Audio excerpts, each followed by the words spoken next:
Olá, meu nome é Wendel, fui bolsista da Fundação Araucária no programa PIBIC-AF, onde realizei a pesquisa de título Uso de tecnologia emergente para ruptura celular de levedura residual de cervejaria, tendo como coautora a doutora Jaqueline Ferrandini Honório, sob orientação da professora doutora Mônica Leide Fiorese, do Centro de Engenharias e Ciências Exatas do campus de Toledo.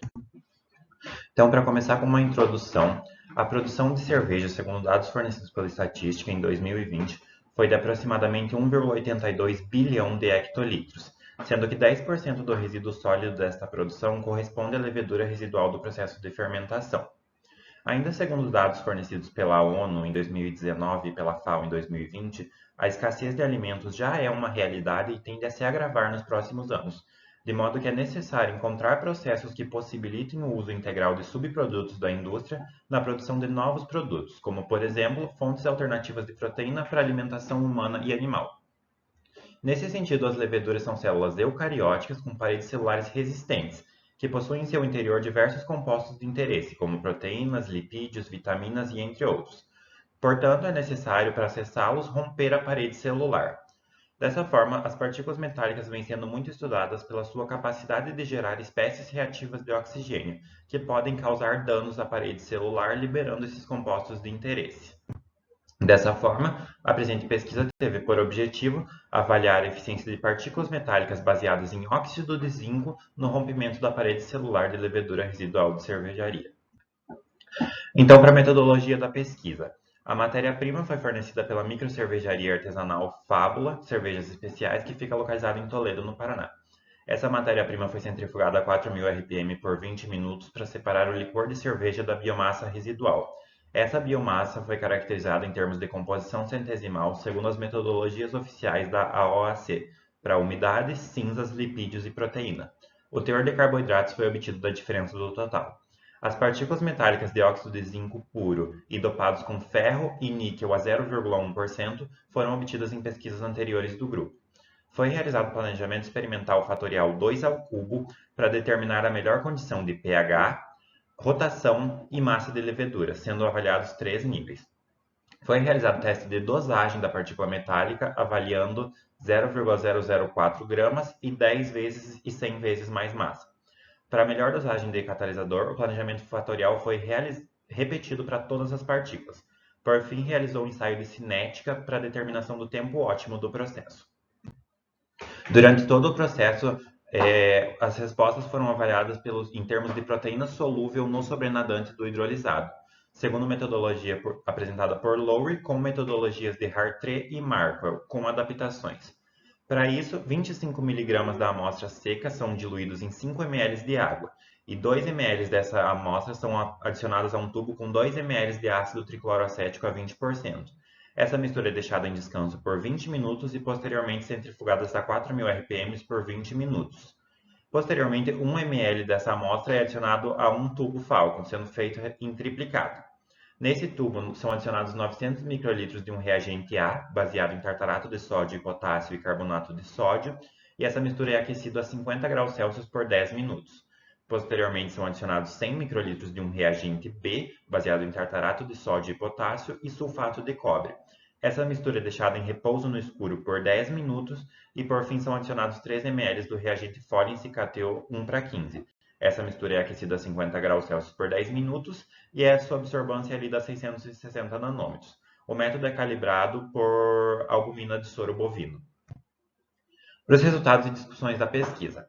A composição centesimal da levedura apresentou resultados dentro dos esperados pela revisão de literatura apresentada por Olivares Galvão e colaboradores e Sene e colaboradores, sendo que o teor de proteína presente nos 2 lotes de levedura coletados são expressivos. Além disso, pode-se observar um desvio no teor de carboidrato em relação ao esperado, provavelmente devido a uma sobra do teor de carboidratos do processo de produção de cerveja. Para o planejamento de lise celular sem partículas metálicas, observou-se um grau de hidrólise de 57,77% no ponto ótimo, sendo pH 4,5, 150 RPM e 10 gramas de biomassa. Devido provavelmente ao pH 4,5 ser preparado com tampão citrato e esse demandar mais sal, aumentando o efeito hiperosmótico e favorecendo a lise, de acordo com o observado por Saldanha e colaboradores em 2021. Ainda, a presença de uma condição maior de massa em uma maior agitação favorece o cisalhamento, contribuindo também para a lise da parede celular. Realizou-se o teste de dosagem, então, nas condições ótimas determinadas do planejamento 1, em pH 4.5, 150 rpm e 10 gramas de biomassa. Observou-se para o catalisador dióxido de zinco dopado com níquel a 0,1% o maior aumento no grau de hidrólise, de aproximadamente 10% quando um aumento de 100 vezes na massa de partículas metálicas, sendo que essa contribuição não justifica o custo adicional ao processo de aumentar tanto a massa do catalisador. Dessa forma, optou-se por trabalhar com uma massa de 0,004 gramas de partículas metálicas para os demais planejamentos.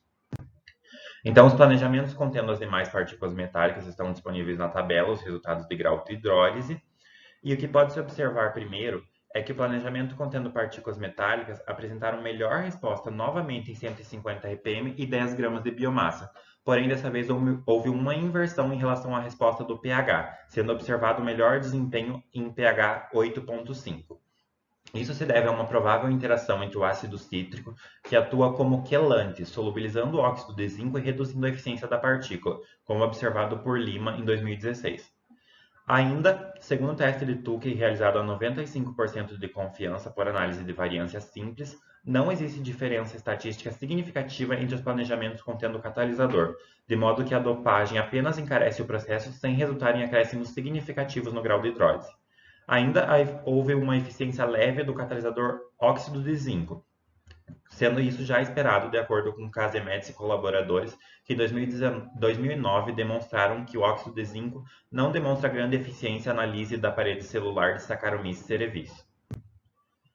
Para a cinética, observou-se que para a cinética realizado na melhor condição para o planejamento contendo óxido de zinco, sendo essa condição pH 8.5, 150 rpm e 10 gramas de biomassa, a cinética foi realizada e expressa em termos de proteína solúvel do sobrenadante da amostra. Pode-se observar pelo gráfico que houve uma estabilização do teor de proteína solúvel no sobrenadante em torno de 24 horas de processo, sendo esse avaliado até 72 horas. Esse resultado foi de acordo com o obtido por Tanguler e Erten, também em cinéticas realizadas para a lise de Saccharomyces cerevisiae em diversas condições. Desta forma, foi determinado que o tempo ótimo para a realização do processo é de 24 horas.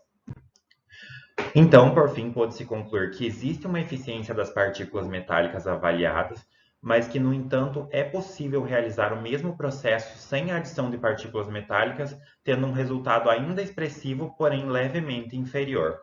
Dessa forma, a decisão em torno de adicionar as partículas ao processo ou não vai ser puramente econômica, por conta do custo que ela significa e do custo que talvez removê-la do produto final significaria.